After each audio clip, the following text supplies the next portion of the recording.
The wisest person I ever met in my life, a third grade dropout. Wisest and dropout in the same sentence is rather oxymoronic, like jumbo shrimp.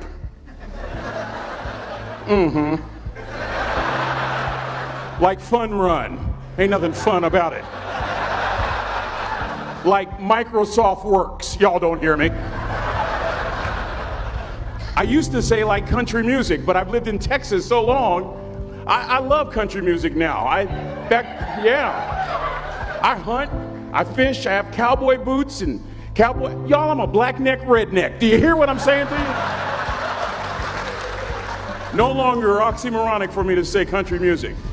And it's not oxymoronic for me to say third grade and dropout. That third grade dropout, the wisest person I ever met in my life, who taught me to combine knowledge and wisdom to make an impact, was my father. A simple cook. Wisest man I ever met in my life. Just a simple cook. Left school in the third grade to help out on the family farm, but just because he left school doesn't mean his education stopped. Mark Twain once said, "I've never allowed my schooling to get in the way of my education." My father taught himself how to read, taught himself how to write, decided in the midst of Jim Crowism, as America was breathing the last gasp of the Civil War, my father decided he was going to stand and be a man. Not a black man, not a brown man, not a white man, but a man. He literally challenged himself to be the best that he could all the days of his life. I have 4 degrees. My brother is a judge. We're not the smartest ones in our family. It's a third grade dropout daddy. A third grade dropout daddy who was quoting Michelangelo, saying to us, "Boys, I won't have a problem if you aim high and miss, but I'm going to have a real issue if you aim low and hit."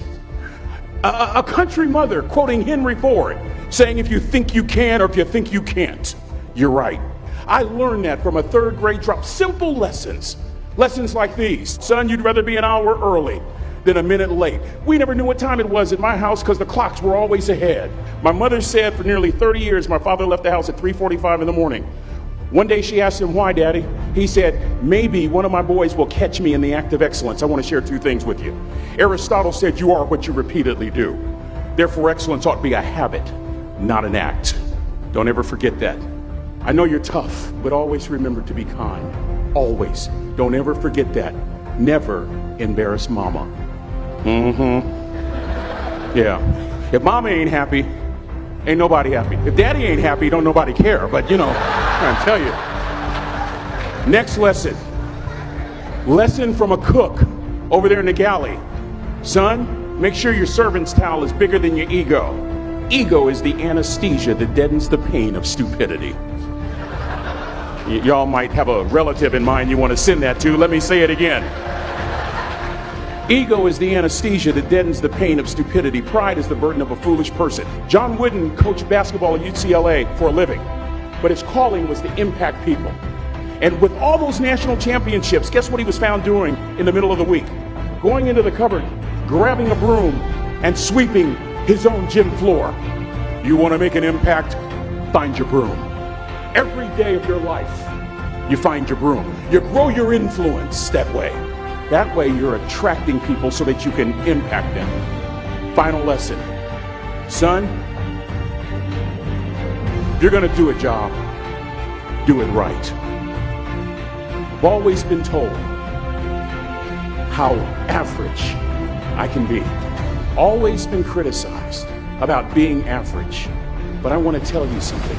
I stand here before you, before all of these people, not listening to those words, but telling myself every single day to shoot for the stars, to be the best that I can be. Good enough isn't good enough if it can be better, and better isn't good enough if it can be best. Let me close with a very personal story that I think will bring all this into focus. Wisdom will come to you in the unlikeliest of sources, a lot of times through failure. When you hit rock bottom, remember this. While you're struggling, rock bottom can also be a great foundation on which to build and on which to grow. I'm not worried that you'll be successful. I'm worried that you won't fail from time to time. Person that gets up off the canvas and keeps growing, that's the person that will continue to grow their influence. Back in the 70s, to help me make this point, let me introduce you to someone. I met the finest woman I'd ever met in my life. Back in my day, we'd have called her a brick house. This woman was the finest woman I'd ever seen in my life. There's just one little problem. Back then, ladies didn't like big old linemen. The Blind Side hadn't come out yet.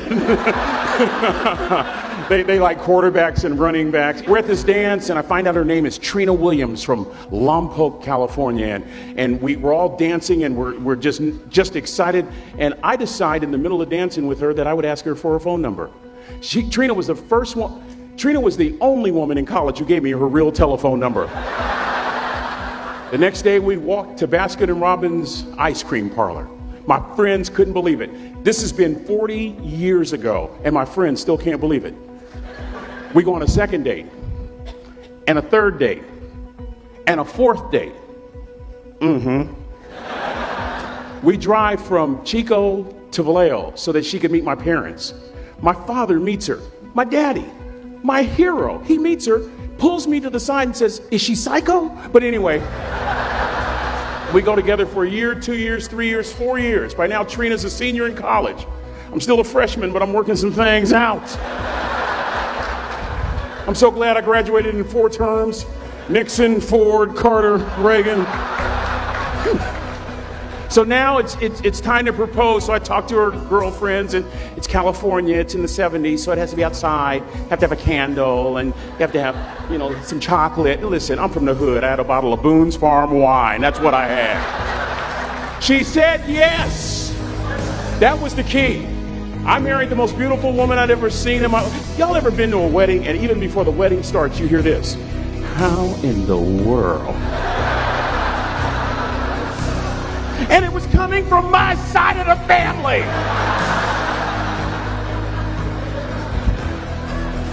We get married, we have a few children, our lives are great. One day, Trina finds a lump in her left breast.